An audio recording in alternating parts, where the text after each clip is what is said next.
You are now listening to CTR Media Network. What up, family? CTR Media Network. Yeah.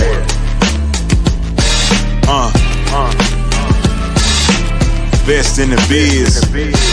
Yeah. Join the team. CTR is who we are, the media network, that's the best by far. Whether you listen at your home, at your job, in your car, come get the information that's needed above par. Never lasting, motivational podcasting, giving you the answers to the questions that you're asking. Serious talks and topics, how to come up and profit, how to better yourself, your health is here, we got it. Reaching 350 million, they tuning in. We in 50 different countries, we all can. And like-minded, find your purpose and your assignment. Come get your fix, your feel, your mental alignment. Get active and speak to the masses. Build your influence all levels and all classes. Now you know you can monetize and grow. CTR Media Network, start the show. CTR Media Network.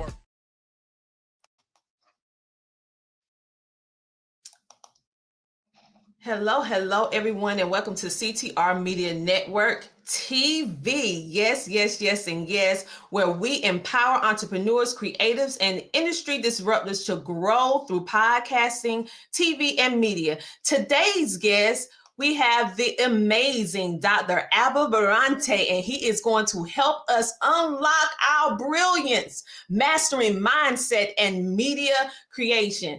And just like I said, I am so excited about having Dr. Albert here today is because he is going to be tackling these topics and so much more on how you, I'm talking to you, how you are stuck in your own mess. But guess what? He's going to help us be able to clean up that mess and make it a beautiful butterfly. So without further ado, we're going to bring on today's featured guest. Yes, Dr. Albert Bramante. Welcome to the show. Thank you so much, Tina. I'm really happy to be here. And thank you for the wonderful introduction. Listen, it's easy when you're doing the stuff that you're doing. So I'm like, okay.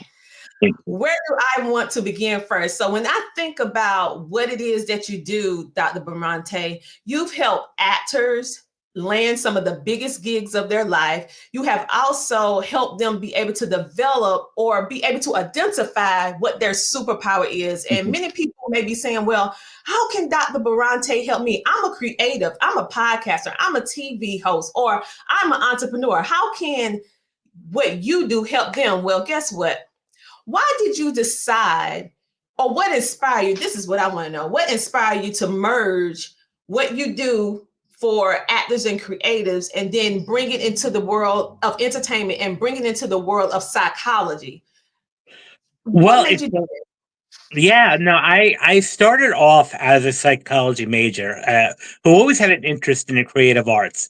So I was involved in like a drama club in high school. I took some undergrad classes in theater and acting as electives, and it was always an interest of mine. I wasn't an interest of mine to be an actor purely per se, but I loved being around the creative energy of actors, or filmmakers, producers, hosts. I just enjoy being around that environment. Like those are my people. That's like my tribe, are actors and performers. So I wanted to always support them because it's not an easy. It's an exciting, career, but it's also not a very easy one to be in. There's a lot of competition. There's that instability. You don't know when you're going to get the next paycheck or the next job. So there's that, and I wanted to create a vehicle as a way to support them. So, I kind of started off as an agent, which I still do today. But I also, with my psychology background, wanted to figure out how can I support them even more than just, trying to find them jobs as an employment agent, for actors. So while I was going for my PhD, I had to do a thesis, a dissertation, as you all know, which is, the rite of passage for anybody going to become a doctor. So I wanted to figure out a real world problem to solve. And that was what my advisors had suggestions. So I started my PhD program right around the same time I started my businesses. And one of the things that really kept me up at night, or like I was banging my head against the wall, was there were so many actors that I was working with that were verbally, telling me how much they wanted to work, but their actions were telling me another story. Their actions, they were coming up for excuses why they couldn't make auditions, they had jobs, obligations, or sometimes I had the rare case, well, not rare, but unfortunate cases where sometimes they would even just no show on an audition because of, and they would say, the excuses like I got caught in traffic or I didn't feel well this morning. And so I was trying to figure out, okay, what's really going on here? Yes, maybe the occasional accident or can occur, but why is this really happening? And so that's where I said, I'm going to do my dissertation on why are actors self-sabotaging. Because there was a lot of work, literature about self-sabotage in general, but it was mainly geared towards like athletes and high, high CEOs and all that. Why? But nothing with actors or performers. So that's where I bridged the gap between what was currently there and missing.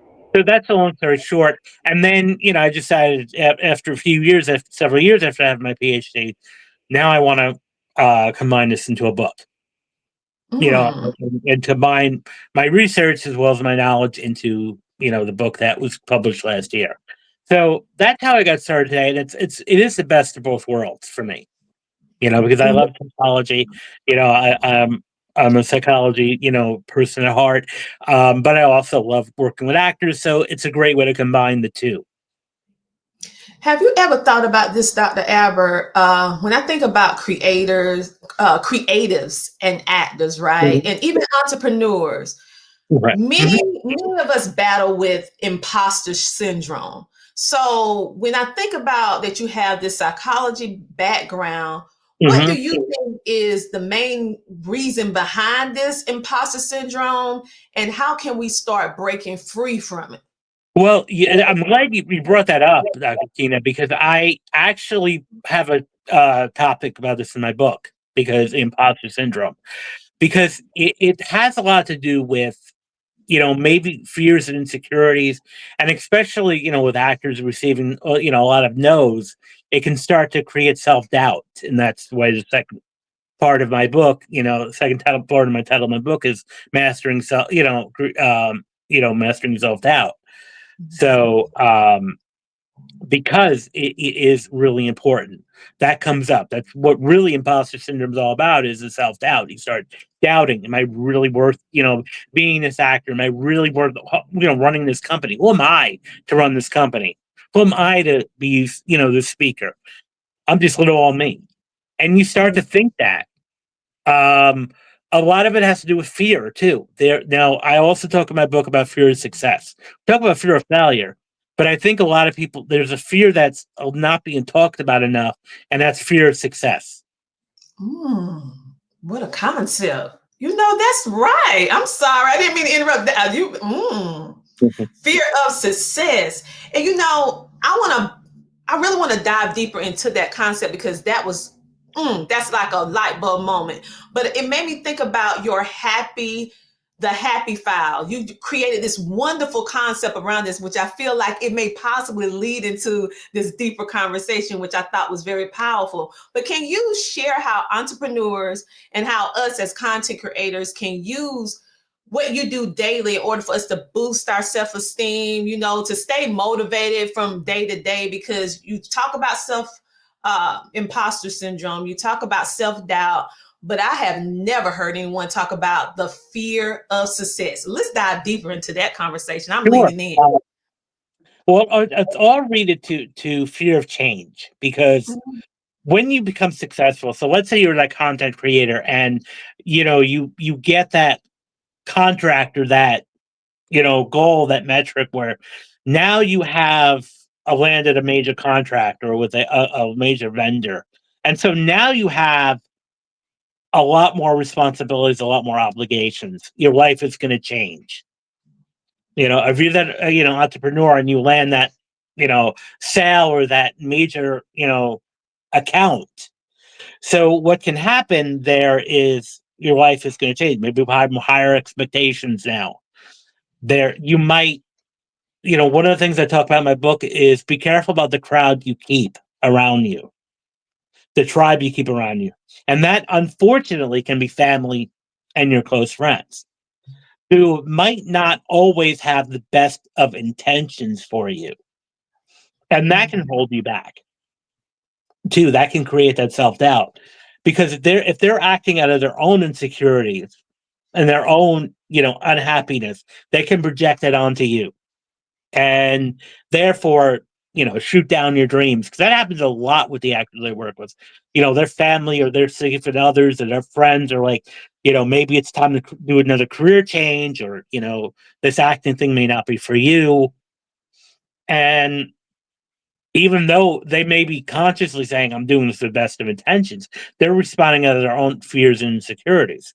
Because what they're really scared of is, well, if you hit it big, you're going to leave us or you're going to forget about us. And also, because we're social as human beings, we value relationships as much as possible. So we're afraid of losing those relationships.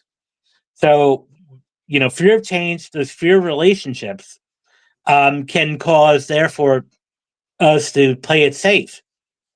But what way to, our subconscious mind is going to protect us from fear by not letting us achieve. So therefore, I'm not going to put out even though consciously I may be put as a content creator, be saying, hey, I'm putting out good content, but I'm not doing what I can do.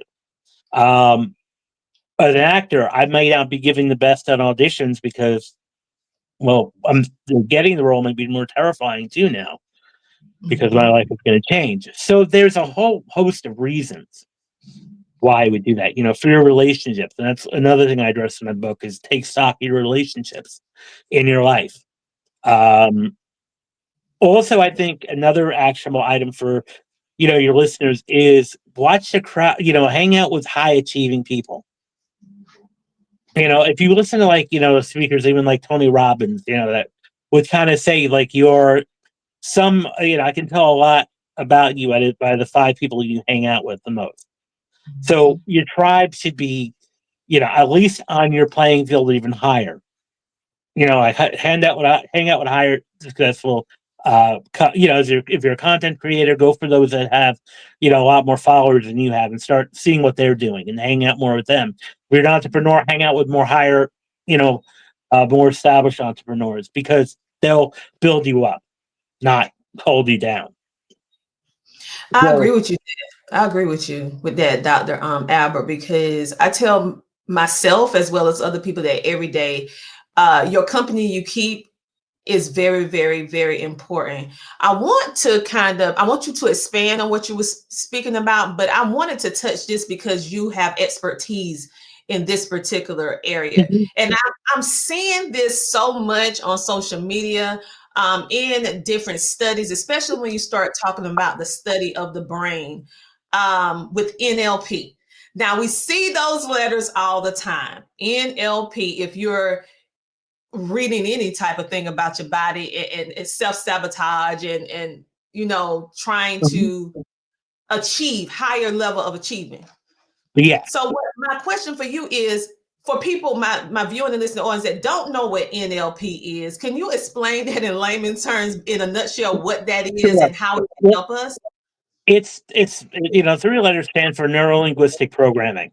Mhm. So neurology, meaning your mind, your brain, linguistic, the language you speak, not only outwardly but inwardly to Mhm. yourself, and then programming. So it's kind of like working with how you plan your day, how you go about your behavior. So it's implementing like your brain and language combining together for change. And there's a lot of things we can do to change the wiring of a brain. So we have to change internally before we can really change externally. Because a lot of people, have a hard time making changes in their life. It's like it's easy to say one thing and not do it. So you got to change yourself. So I often say change your internal environment before your external environment, your external life is going to change. So that might mean changing your habit, changing your lifestyle a bit. like what really inspired me, is all of all these years I've been on social media, and we see, especially around the new year, oh, it's a new year, new me, you know, right around December, the 20th to the 30th, like the honeymoon phase about the new year coming in the first week in January. Oh, this is going to be my year, and then yet every year is the same year, because what's happening here is you're not committing to the changes internally. So that might mean changing a lifestyle. So when you do these changes over time, where neurology is going to rewire itself, your brain, there's something called neuroplasticity, which is about the brain and nervous system being able to rewire itself and make new connections. And the way to do that is by changing your behavior, changing your internal states, how you react to things. So some practical techniques that you can use. One is visualization, which has been talked about for decades, and you can read this in any type of self-help book will tell you to visualize success. So let's say you have a meeting coming up, you have you're about to record a video tomorrow, or you have a presentation to make. Visualize it in your head over and over again of going well. So adding a little bit of like an NLP technique would be to visualize yourself in a movie theater, watching yourself on screen, doing this presentation or doing this, whatever you're setting up to do, and it going very, very well. And then in your imagination, I would always say, now step into the movie screen. And now you're in the movie of it going very, very well, or whatever it is. You have such a great, powerful outcome. The brain does not know the difference between reality and fiction. So you're already going to be approaching, if you do this several times, you're already going to act like the success already happened. Your brain is going to think, okay, I'm going into this meeting, and I'm meeting an old friend, or I'm doing this, and then it's going to make a big difference with lowering the nerves, the anxiety that comes in. So that's another technique. One technique. Another technique I often use, especially with my actors, is watch the words you use when you introduce yourself. So if I said to you, or if I pitched myself to be a guest and said, "Hi, Dr. Gracie, I'm Albert. I'm an aspiring podcast guest. I don't have any, experience. Most likely no. Like, okay, you're going right into, or just like if somebody introduces, submits himself for representation. If I hear I'm an aspiring actor, or I'm a struggling artist, or I'm a starving artist, no, that is what the reality. Your words are creating a reality. So your brain isn't saying, okay, well, you're saying I'm starving, so therefore, let's create this reality of you starving. So that's why I use the language. So I'm a content creator. I'm I'm an established entrepreneur. I have even before it happened, if you say the words, when I was, going up the ranks of my agency, before I hit the level, I was telling people that I was booking on TV and film.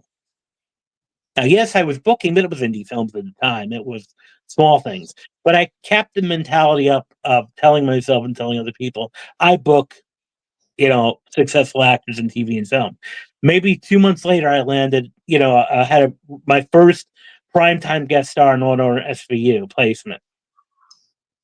So that became my reality now. So speak it as if it's in existence. And this might sound sometimes a little woo-woo, but I think it's so true. Speak your success as it's already happened. Imagine. So another thing with neurolinguistic programming, it uses all your senses. So we have three primary learning modes: visual, auditory, visual with our eyes, auditory with our ears, and kinesthetic with our body. Now, one of the misconceptions that people think, well, you're usually strong on the other. I say we use all three equally. We learn, by hearing, seeing, and feeling. So when you're visualizing this, not only just visualize or imagine it, but hear visualize this in color. So sounds. What does it feel like in your body? And then really embody that. And that's the way I think really success will start. So that's the thing with NLP. Also, one other last thing I'll say about NLP, is their mentality. There's one statement that we go by about failure or mistakes, and the statement that I'll say: there's no such thing as failure, only feedback. Mm.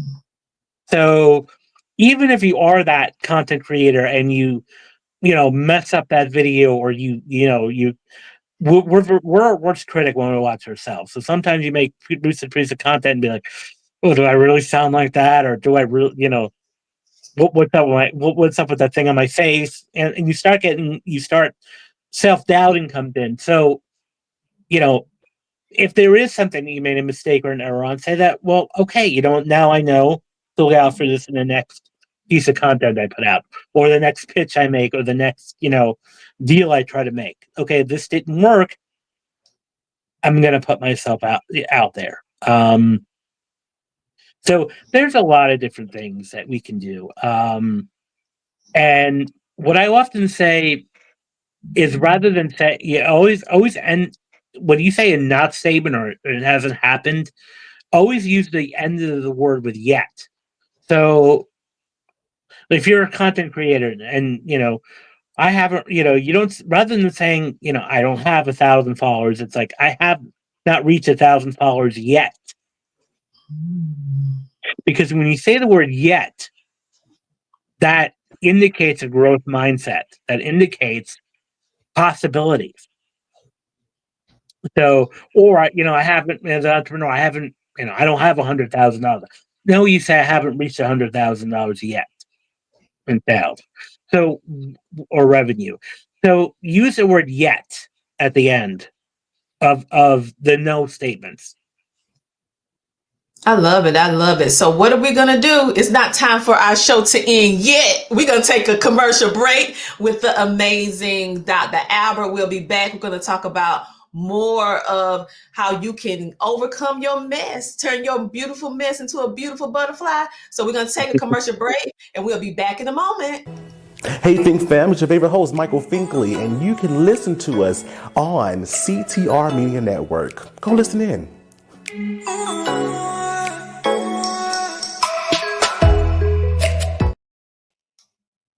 And just like that, we are back. But I come along with an amazing guest that you saw just before our commercial break. It is the amazing Dr. Albert. And he was just helping us get out of our own way, getting out of our mind. And before we went to commercial break, he was dancing on the topic that I want to talk about a little bit further. What was that topic?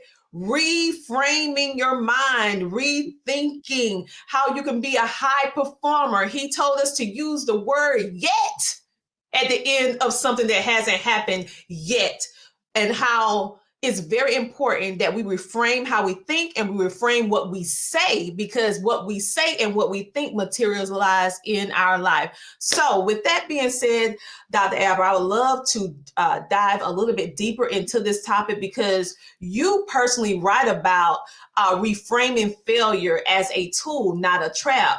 And so how can business owners, content creators, and even some actors that actually watch CTR Media Network, and they are featured on the show as well, how can we bounce back quicker from these failures and reframing our mind about what failure is?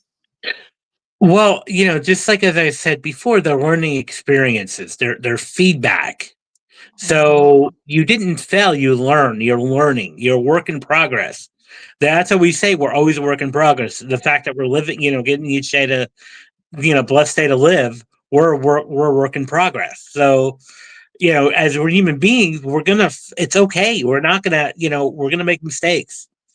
There was only one perfect human being ever in our life, ever in the existence of the universe, depending on someone's, religious spirits and beliefs. And, that might not have worked out well for him in some aspect. So I think that, part of it is just being human, accepting that you will have setbacks, but they're opportunities to grow. They're not opportunities to look down on. So going back, even with my work with actors, because a lot of times I'll hear people say, oh, I wish I wanted to become an actor, but I don't want the rejection. I don't like the rejection. And so another word that I would like everyone to get out of their vocabulary is the word rejection. Mm. Because for one thing, especially with actors, there's sometimes thousands of actors competing for one role. So with one role, it can only go to one actor, which meant that it's not personal. It didn't go for you. That's all that meant, was that it wasn't meant for you. Mm-hmm. So what I often say is there's no such thing as rejection. All it is that your services are not needed right now. So if you're an entrepreneur and you don't make that sale, or a content creator and you don't get that deal, or that collaboration, or you get turned down. So what you can say is like, okay, well, I'm not needed today. So what's my next thing? And then follow up and say, hey, 6 months later, this is, let's reestablish that. So, I think the point is not to take it personally. I mean, I know it's hard to do, because especially a lot of times actors, when you go for auditions, you're putting your heart and soul and, out there, and everything out there, and making yourself vulnerable. So, but I would say walk out of that with the mentality of, okay, let it go. So, anytime you are making a presentation or a meeting or making a piece of content, as soon as it's done, let it go. So even with all actors, when I often say, when that audition is over, it's done. It's over. Let it go. Let it completely be over. Don't dwell on it. Now your focus should be on what's the next opportunity. What's the next thing for me to do? Even when you post the next bit of content, even if it's great piece of content, it should be like, oh, that was great. Okay, next. And then work on that momentum and just keep going.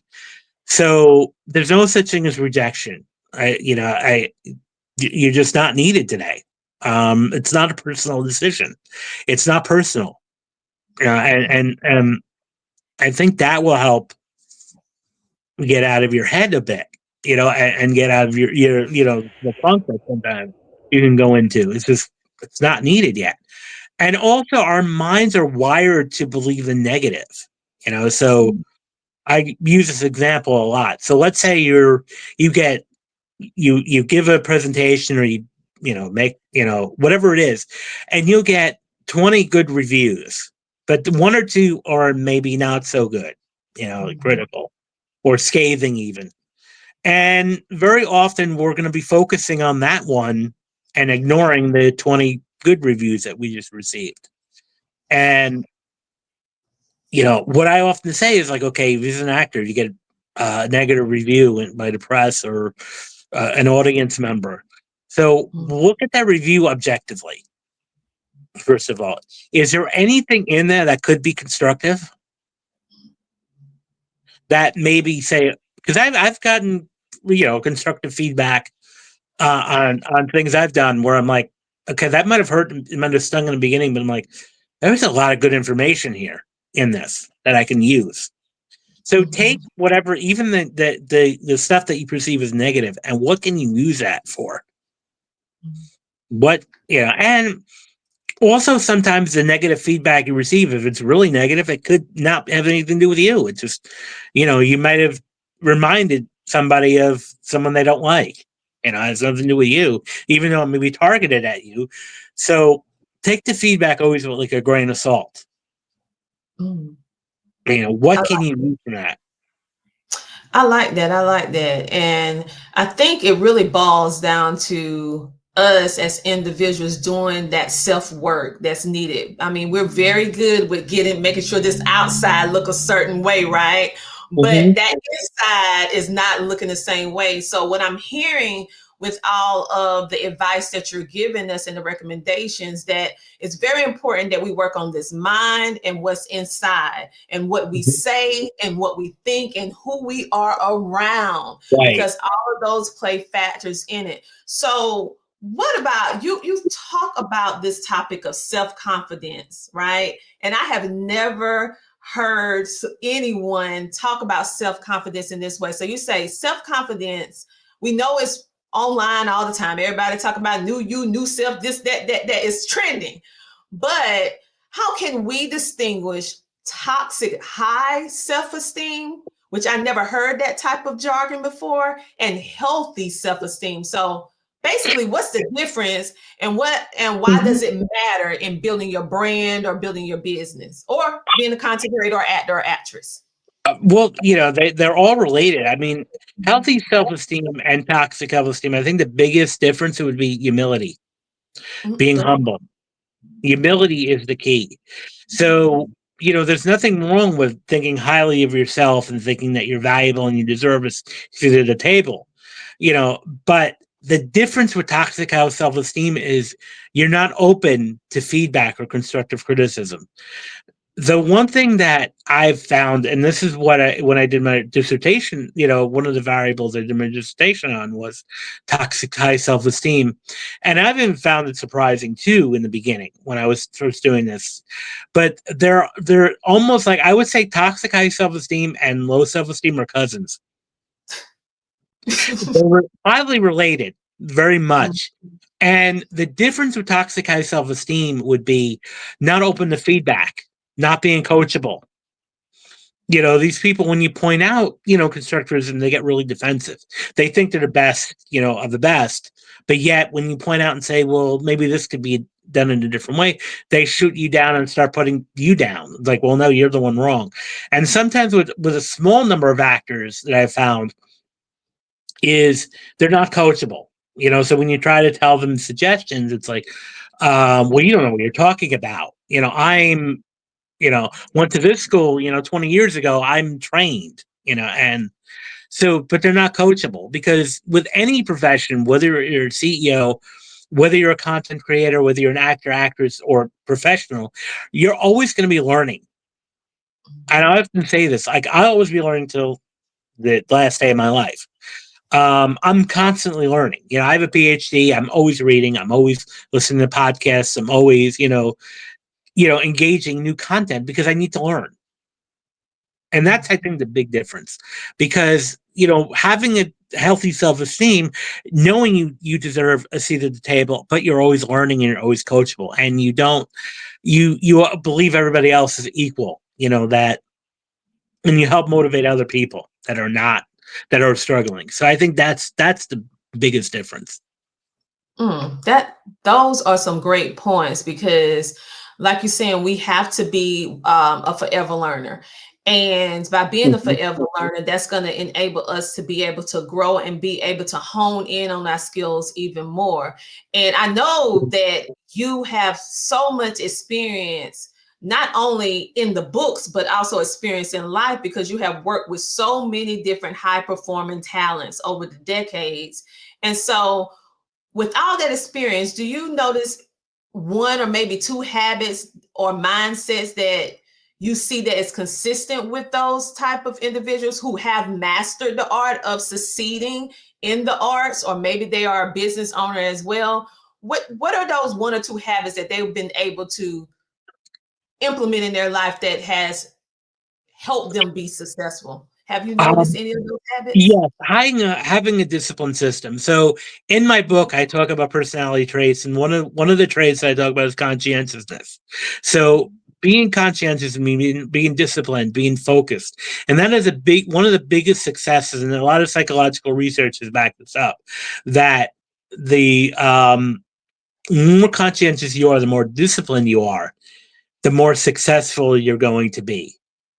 So the more hardworking you are. So keeping, a sense of commitments. Now, one of the things I will say about with the virtue of conscientiousness, a lot of us are not as conscientious as we think we are. We overestimate that. So if you take a look, there's a lot of personality tests you can take online that measure conscientiousness, and a lot of people who take these tests are surprised they don't score as high as they think they are. So maintaining a disciplined system, a focused system, a calendar. I don't say a to-do list, but I say a calendar is important. Maintaining a calendar, maintaining a focus of things you're going to do and follow through on them. That I would say is the biggest success rate I see. And again, just the confidence and the belief in themselves. Why do you say a calendar instead of a to-do list?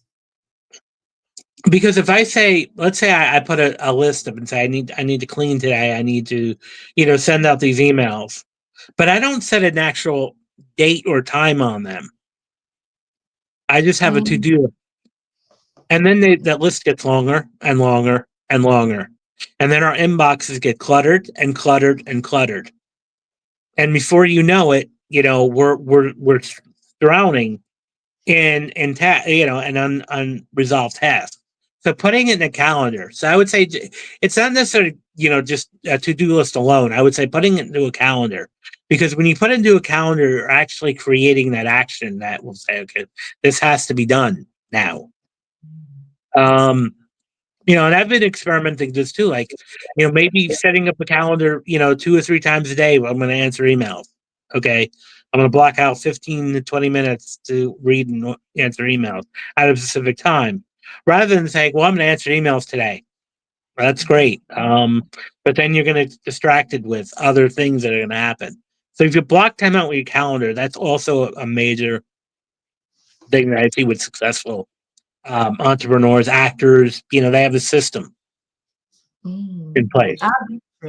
I agree with you. And I really appreciate how you broke down the difference, because many people probably saying, well, what's the difference between the to-do list and the calendar? Because both of them telling me what to do. But I feel like the piggyback off of what you said is that the calendar is more accountable. It has that accountability because you said, you have the date, you have the time, a to-do list. I never thought about a to-do list being something that is not as structured as we have been trained to think it is. Yeah. We have been trained to create a to-do list. But then, like you said, it get longer and longer and longer. Yeah. And then you're like, oh my God, I can't complete all this. Yeah. And we start, and also, to add to that, we start engaging in a someday phenomenon. Well, someday I'm going to create that podcast, or someday I'm going to create this content. But someday is someday. It's not when. So one way we could hold other people accountable is to say, well, I'm going to create a podcast. Okay, when? Tell me what date. What date are you going to shoot, film? What date? I'm going to make this presentation. When? I'm going to reach out and pitch. When? And I think when you start doing that, it creates action, and we don't sit there saying, I wish I did this. Now, I'm going to call myself out on this in the podcast, because I'm a human being. I wanted to write this book in 2017. Okay.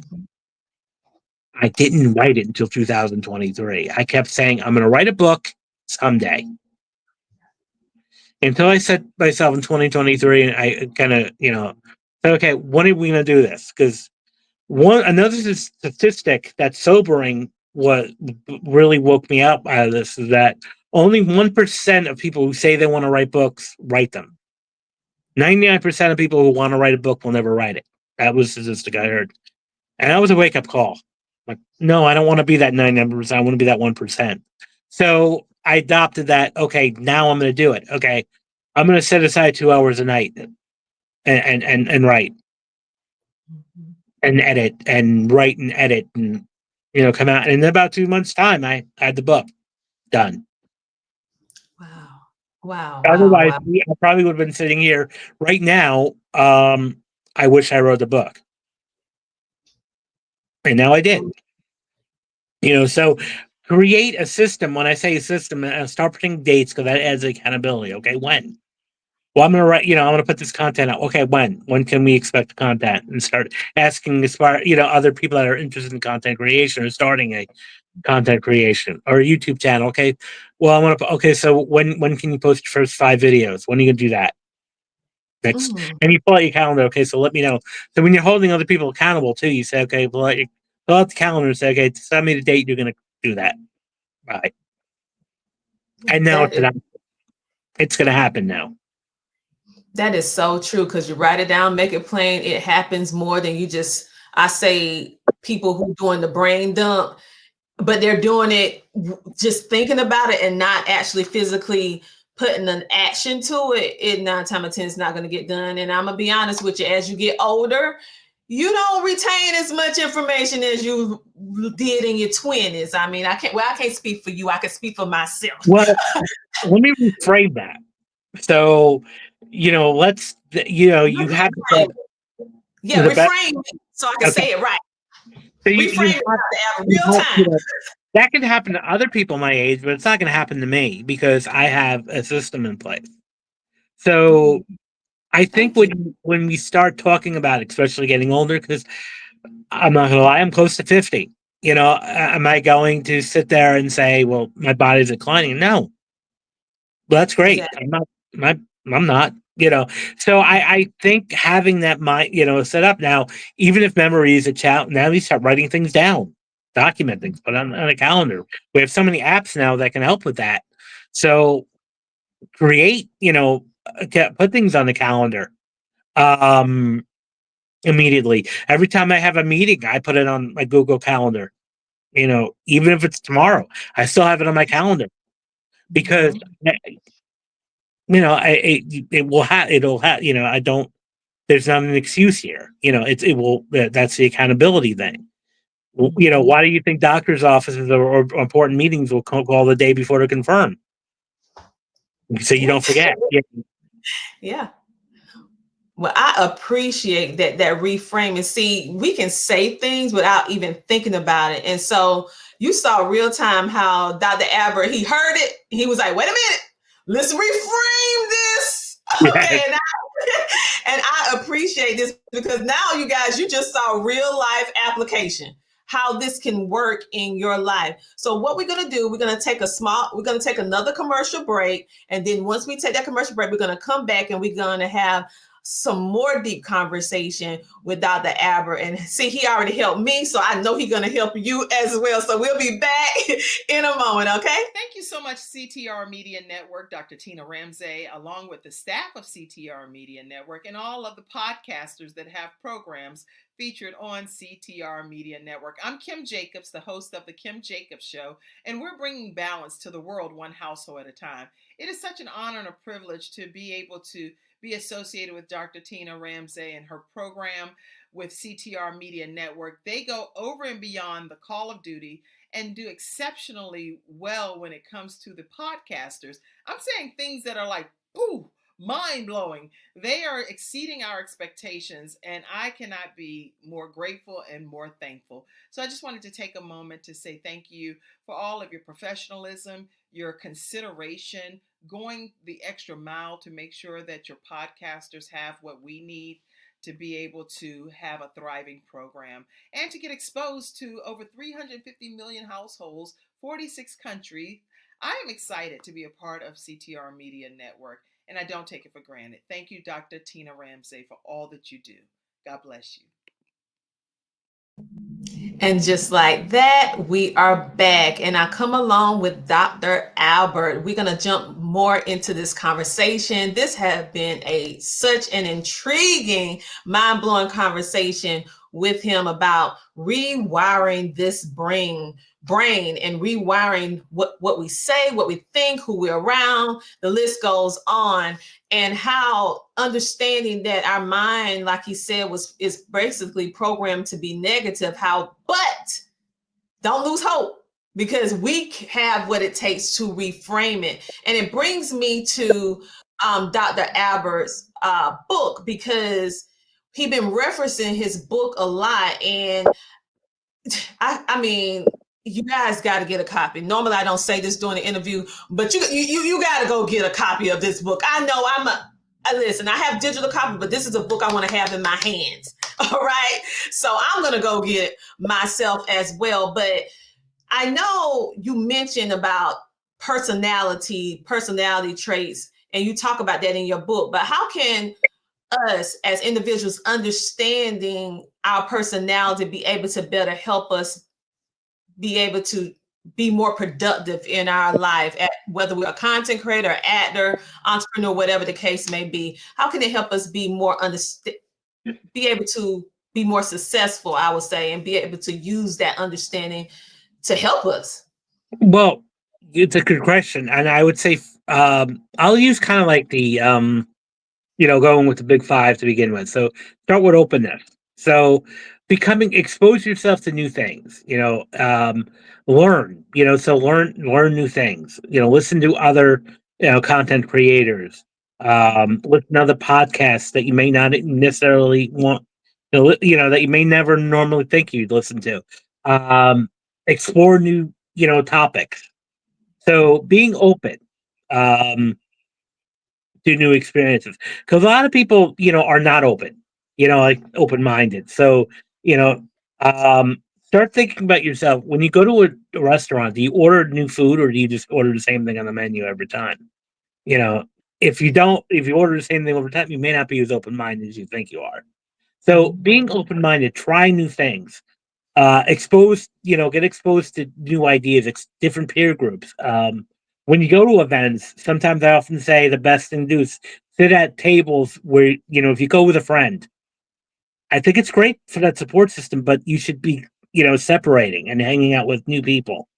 So sit at new tables every time, like we'll say you go to a repeated event and there's lunch or dinner served.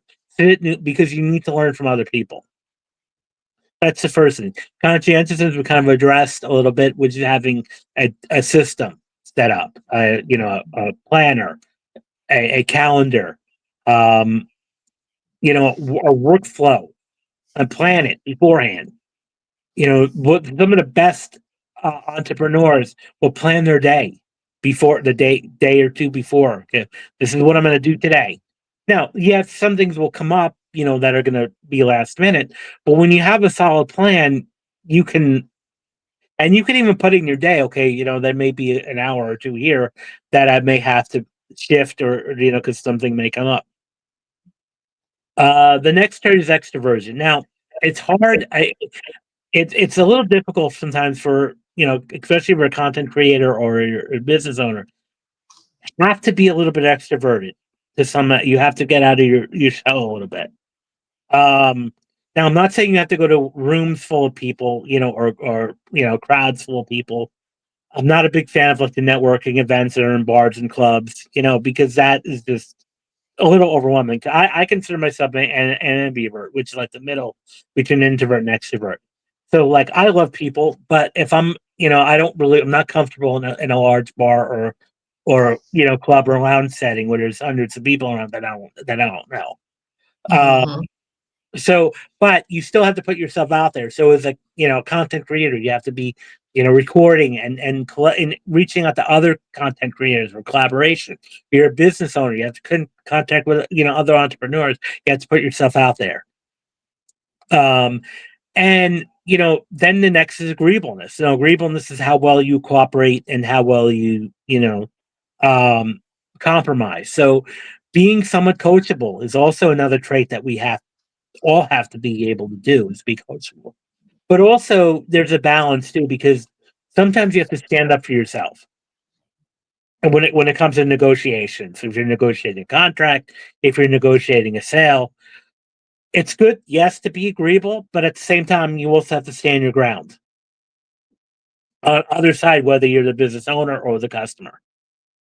So, and then the last one is neuroticism, which is an odd word, but I feel like neuroticism is all about how you react to stress. So not working on that, because some people are more neurotic than others. What I mean by that is they get reactive when things don't go their way, or they get frustrated, they get easily phased. You'll see these people get really anxious very easily. Mm. So sometimes working on that, some meditation sometimes, or just being mindful can help. Taking time out, taking steps to recharge. also a work-life balance is great. I mean, I know a lot of times when we're entrepreneurs or content creators, we think we have the misconception we have to be on 24/7. That's not true. You need time off for your family, for your friends, just even for your own self. So I'm a big believer. If you need to take time off, a weekend off, or you should all everyone should be taking weekends off, or somehow 2 days a week off, some degree of time away. So that's using kind of like using the big five in a sense of what I talk about in your favor. Mm.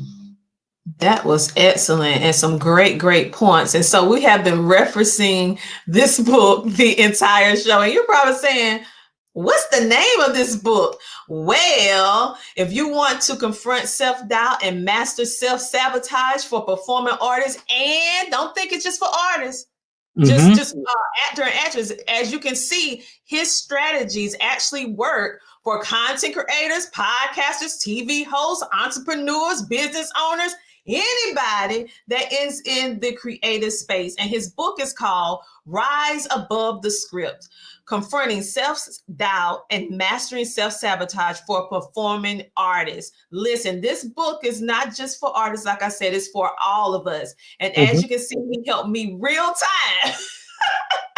Real time. And I am a great content creator, right? But I'm a podcaster. I have many different hats that I wear in this, I would say, creation, this world of digital creation, okay? And so what I'm telling you is this is a book that you're going to need to help you with your mental health, okay? One thing that I personally see with content creators, entrepreneurs, business owners, actors and actresses, because we battle some of the same things, is that we don't take the time, like Dr. Aber said, to recharge, to feed our minds with things that are going to help us be better, things that's going to help us rewire the brain. Because if you don't know how to do it, you need to speak with someone who already have the understanding and the knowledge to help you go systematically, step by step. Because if it's not something that you know, you have to go to somebody who do know. So this particular book, I know you said you was going to do it in 2017, but you did it in 2023, and that's all right with me. I'm happy that you have this book ready. So Dr. Albert, where can we find your book? So it's available on Amazon, and I have it in different formats. I have an ebook. I also have paperback and also audiobook. So if you want to go on like Audible, or if you want Spotify, or even Google Books, wherever it is what an audiobook is, it's there. I have it in a lot of different avenues. So it's available in any and all formats. So I highly recommend it. And I think, we're all performing in some aspect, whether we're, again, entrepreneur, a business owner, a professional, we're always performing in some aspect. So this book is relevant to all, disciplines. So I highly, I would definitely do my own work. And that's where I think the important thing with high self-esteem is being able to know we have a good product. It's not, but it's still, we have still room to grow. So I would always say, leave with that is like, we're always a work in progress. We always have room to grow. And I'm constantly, like I said, learning, new things. And, and I love learning. And that's, I think, a mindset I think we all should have, is the love of learning. I agree with you 100%. Well, Dr. Bramante, I want to thank you so much for being a featured guest on our show today. Your insight, your strategies are so insightful. They're so powerful. And even though we're talking about complex topics dealing with the brain, you made it very simple. And I appreciate that, because you're the one who have the PhD and dealing with knowing the brain, but you was able to explain it to us in a way that we can grasp the information so that we can have a greater chance of being able to accomplish what it is that you set out in your book for us to be able to do. So I encourage all of you, you've been talking about the new you, new me, and you still at the same place you was at last year, then you need this book.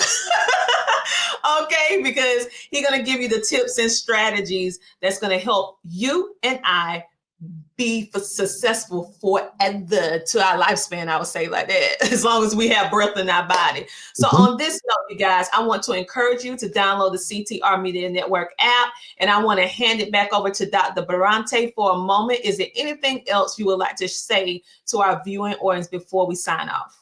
Sure. I would like to, give you the idea for the happy file for the audience. So here's the thing about a happy file. I'm as much as we have these apps, I always say keep a physical journal, whether it be a notebook, and always document your successes. There's no such thing as a minor success. So, if you're a content creator, you get a number of likes, you get a couple of good comments, write them down.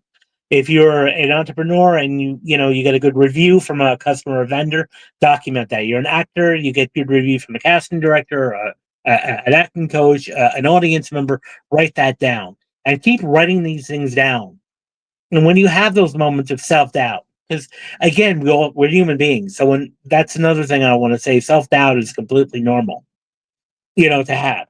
So when those moments of self-doubt creep in, pull out your happy file and that will remind you as to why you're doing what you're doing and what you really set out to do. I love that. How about that? We can create a happy file for us. I love it, love it, love it. Again, you guys, this is how the book look. You can get it where books are being sold. And as you heard from him, you can get it in various different formats because we all learn different ways. Some of us are audio learners. Some of us are a blend between all. So he took care of all the hard work for you. So whatever is the way that you need to learn and be able to execute and follow through, get it in that form, okay? And again, the name of the book is Rise Above the Script, Confronting Self-Doubt, Mastering Self-Sabotage for Performing Artists, or I would say for everyday people doing extraordinary things. Go ahead and pick up that book today. Thank you again, Dr. Aber, for being a featured guest and being on on CTR Media Network TV. And we'll see you guys next week. Same time, same place. Thank you, Dr. Tracy, and thank you for everyone who's watching. All right. Okay, bye. Well, you have any closing remarks before we head out? Y'all, please support the movement of CTR Media Network. I'm telling you, being a part of this amazing media family, I can't go wrong, right? They have the support. They support us in all that we do. If we have questions, they take the time out to advise and mentor. So definitely check out the different plethora of shows that are on the network. I promise you, and I'm not saying this because I'm part of the family, but I promise you, you will be uplifted, inspired, educated, motivated, all the good stuff that we all need to carry ourselves out through the day. So definitely go check it out, y'all. Awesome. I definitely appreciate it. We definitely appreciate it.